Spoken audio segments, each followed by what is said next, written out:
Another beautiful day. The newest addition to the hoopty fleet around here followed me home yesterday. Got a pretty good deal on it. No crank and presumably no start. You got to get busy with a little diagnosis here. Not gonna film every bit of it, but I'll hit the high points. We'll see if we can't get this thing going. It's really straight body. The paint is just dead as can be though. Interior is in good shape, except it is filthy dirty, like farm truck filthy. Just dirt and dust and crud everywhere. But I am really hoping that I can make this thing run without spending a whole lot of parts on it. And I'm really hoping I can make it run on the trailer, because I don't have much of any way to push this thing around. Anyway, I'll keep you posted.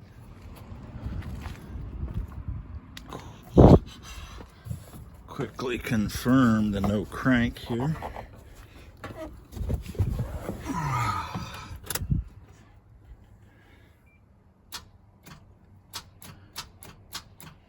Okay, I don't know if you can hear it. We got a pretty heavy click on the solenoid. No start, no crank. All right, we got the starter out of the truck and set up in the vise, and we're going to bench check it real quick. I have a suspicion as to what we're going to find here.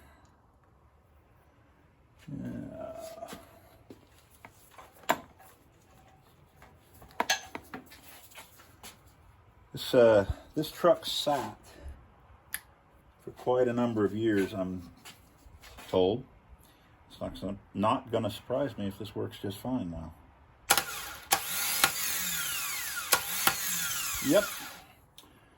All right. Let's pop a cover off the solenoid here, and see if the issue is what I think it is.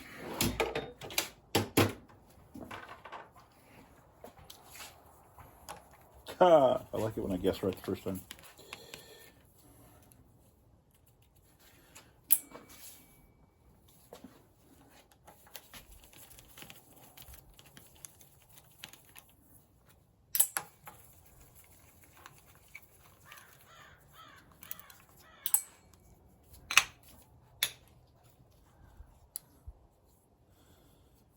Yeah. What's going on here?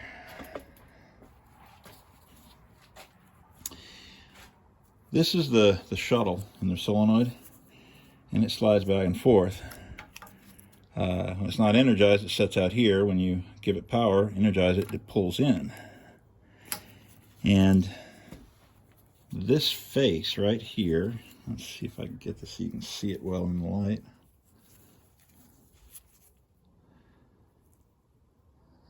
Not really. This face contacts there and there. And this is all cruddy and pitted really bad. So I'm going to clean this up, put it back together, put it back in the truck, and I bet works just fine. We'll see.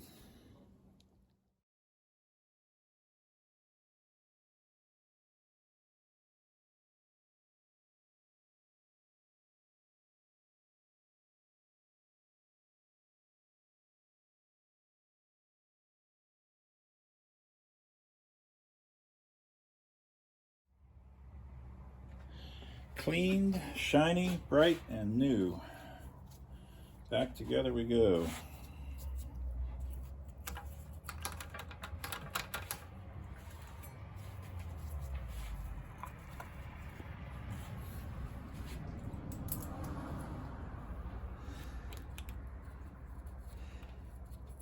This is a fairly common issue with these starter solenoids that end up setting for a prolonged period of time. They get a little bit green, and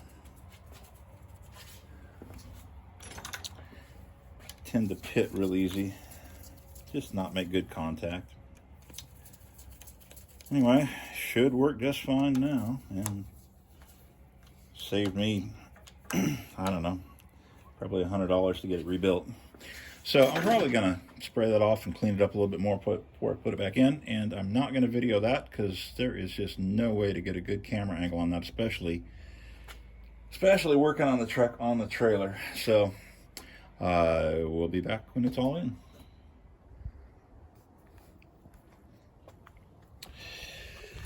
Cleaned up, put back together starter. Did a little pressure washing on the truck, make it a little bit more pleasant to crawl under here and work on it. I do not like working on trucks or anything else on a trailer, but for the moment, no choice. So let me get to putting this back on. We'll see how it goes. Okay, starter's in, and I need a chiropractor appointment. So let's see if it worked or if I got more demons to chase. Well,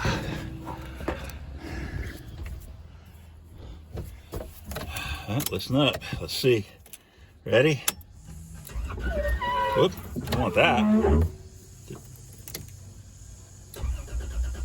It cranks. Okay. Now on to getting all the bad fuel out of it and see if we can make it run. Successful crank. Now let's get the atrociously bad gas out of this thing and see if we can make it run. The owner's manual calls this out as being a 24-gallon tank. Well, I can tell you that I got about 22 gallons of just stale, nasty fuel out of it. I don't know how long it's been sitting, but quite some time. Let's get the fuel pump out.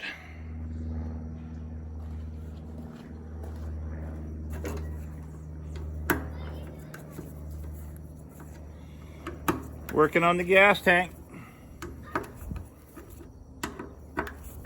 What are you doing? My granddaughter's on the trampoline right now.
One more. Didn't see that one.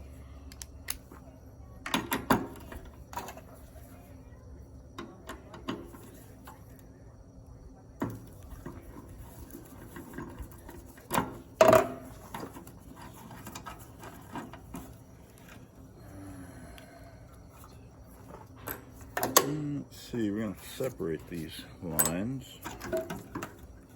That one's not going to come with it. Let's take these off. There we go. Oh, that too.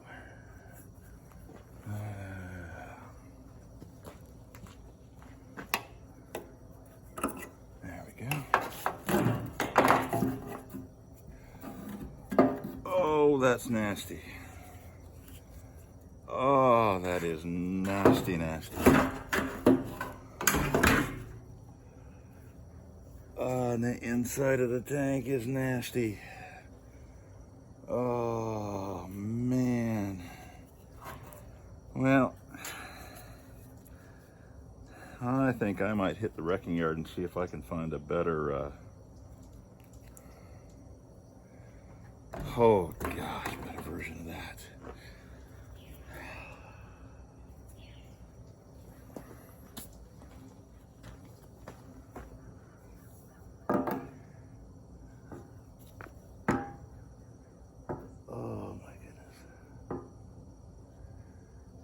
That's gonna need a clean out.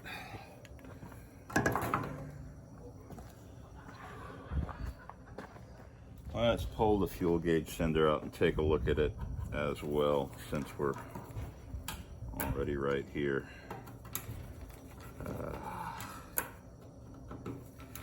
This isn't what I was hoping to find.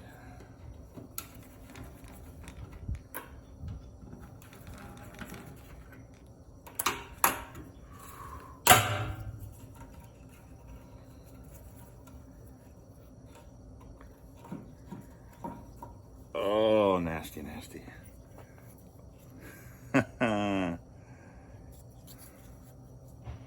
See, that's the orientation. That is going to need to be replaced. Holy cow. Okay. You know, let's just pull everything off and get a better view inside. What say?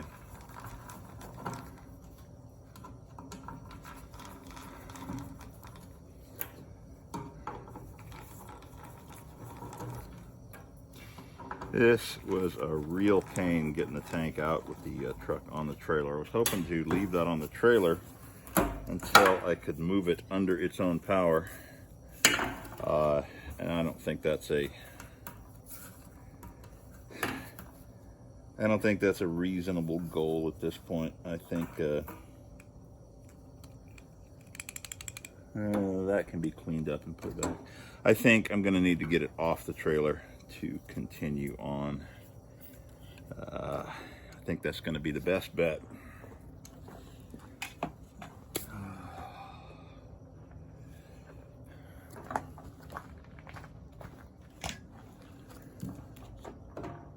There's 8.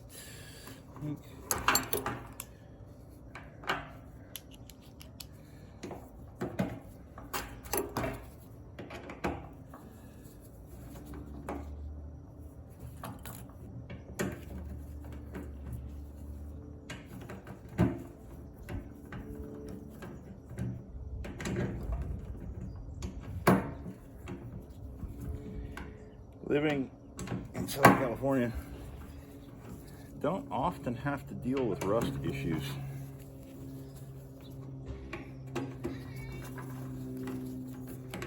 But sometimes. Hey, now my other granddaughter's on the trampoline. Well, another. There's others yet.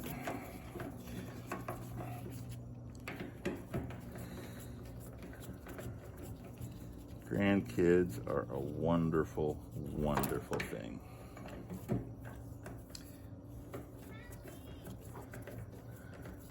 Well, when they're not fighting anyway.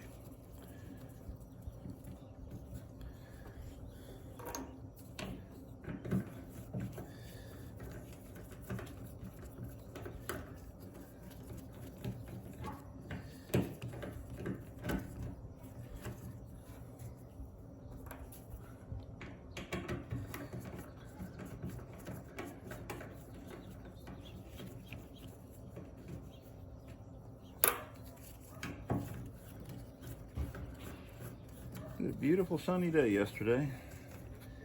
Today, at least for the moment, it's solid overcast. I think it's supposed to be partly sunny later. It's always a lot nicer to be outside when the sun's shining. Did I miss one? No, I got them all out. Ah! That looks okay.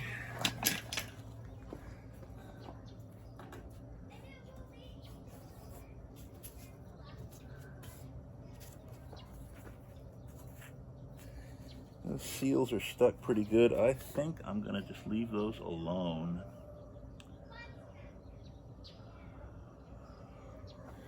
It is a little too small to get my hands inside. Well, this is gonna need a clean out. Probably hit it with the pressure washer to start with, and then dump a few gallons of evapor rust in there after it dries out and see how well that cleans it up. Oh, nasty, nasty, nasty. Not the eventuality I was hoping for. But on we go.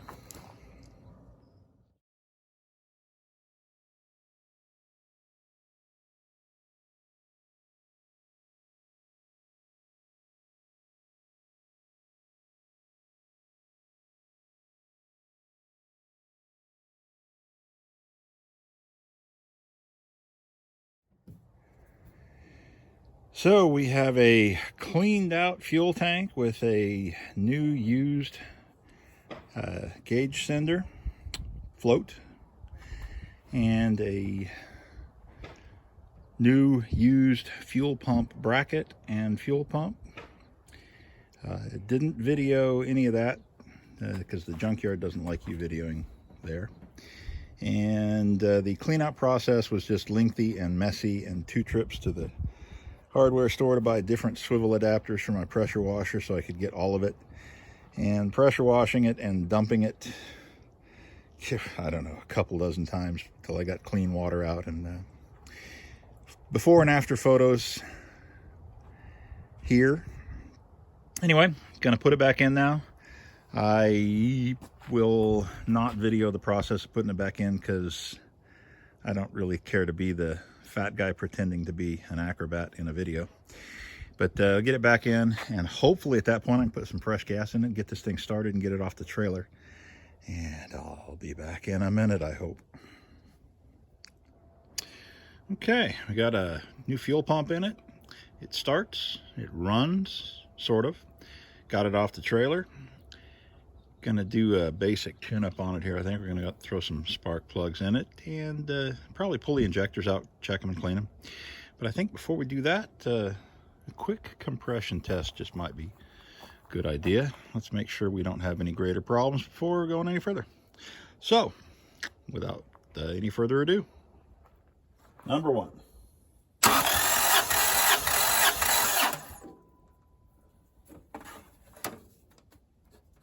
About 140. Number 3.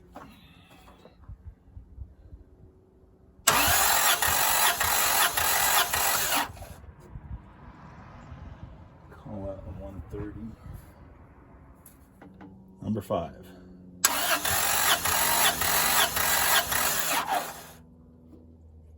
Call that one 150. Number 2.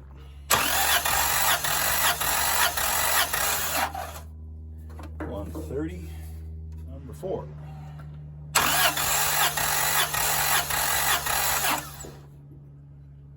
$130. Number 6.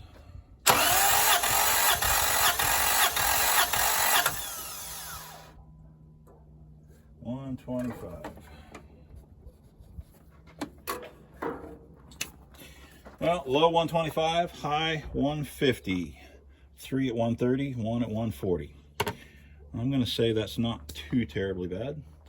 Let's get to putting some new plugs in it. Okay, ready to go in with new plugs. I checked the gap on all these. It's supposed to be 43 thousandths. That's about what they are. How does it focus up on that? Not too great.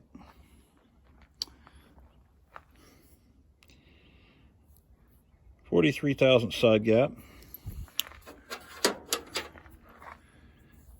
The old ones, I don't have a wire gauge that goes quite that big, but it looks to be about 65 thousandths worn. So they're not terrible, but they ain't great either.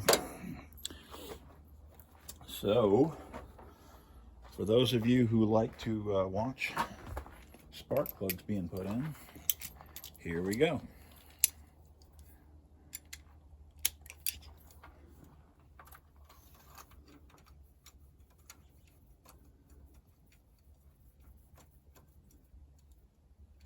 You know what?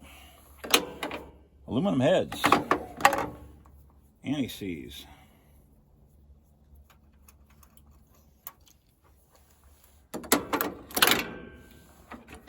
Let's find out. I don't seem to have any of my good super deluxe spark plug anti-seize here, but I do have some regular anti-seize in a tube that will, I think, work okay. Secret with spark plugs well, it's not a secret. Don't get any anti-seize past the threads. Bad news. You want no anti-seize on the electrode. That primary component in anti-seize is graphite. Graphite tends to make a nasty track or trail for carbon. You don't want to put a carbon track on a spark plug. And the anti-seize will do that. Uh-oh.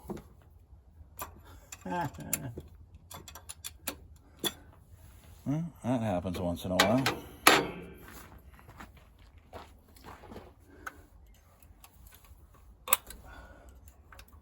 Holy cow.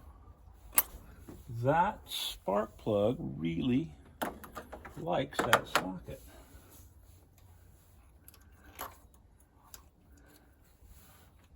Ha! Let's see if they all go that stiff. I bet they will.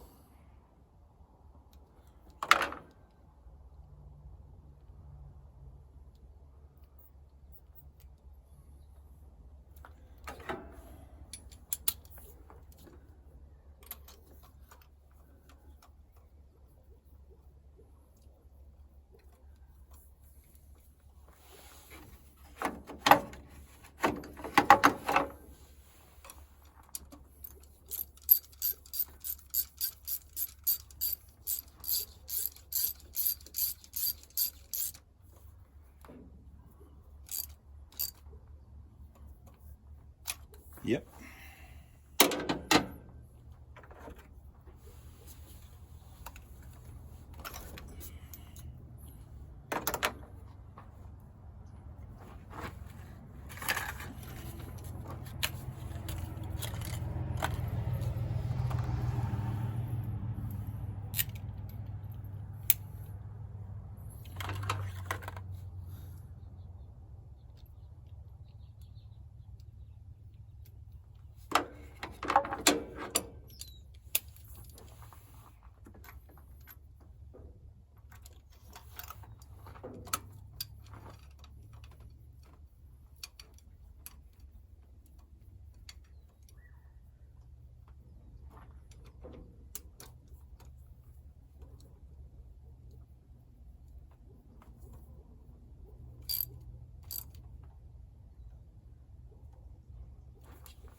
Okay, other side.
Yay!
last one.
Little bit of dielectric.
Six-cylinder engine, but only 3 coil backs. It's a wasted spark ignition setup.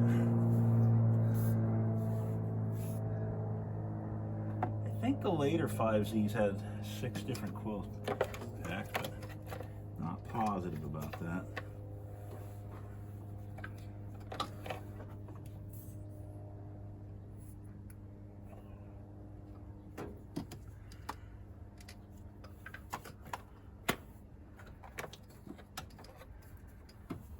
Oh, these will come out a lot easier next time though, with a little bit of grease on them.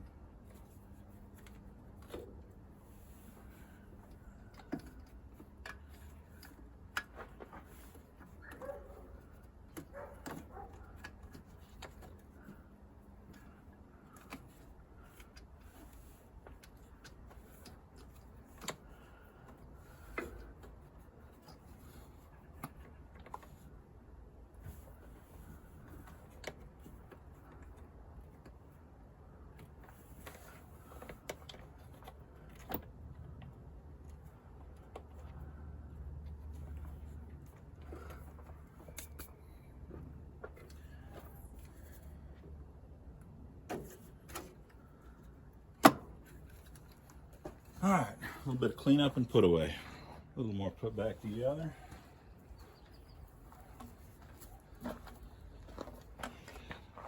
Gonna need a new air tube, but that'll have to be ordered. This is going back on for the moment.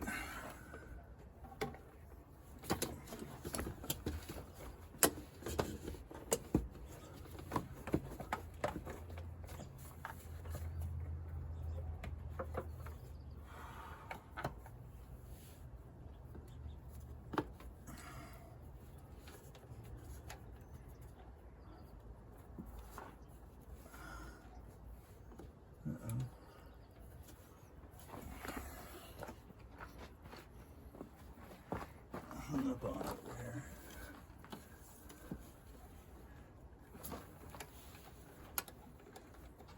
Aha. There we go.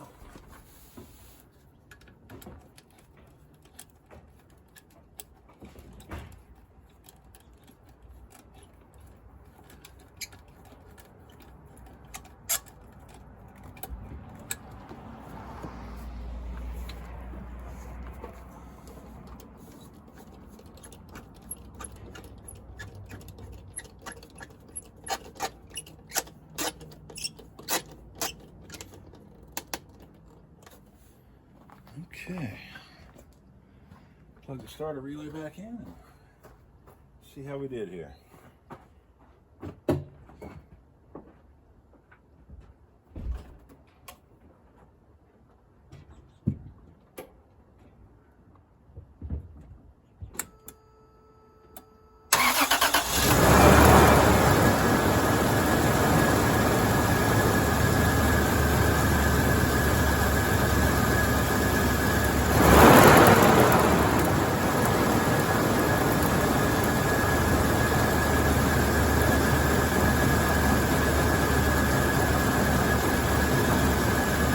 Smoother, but still idling a little low and a little rough, so more to go. I'm going to pull the injectors off, check them, clean them. That'll be probably the next thing in the progression.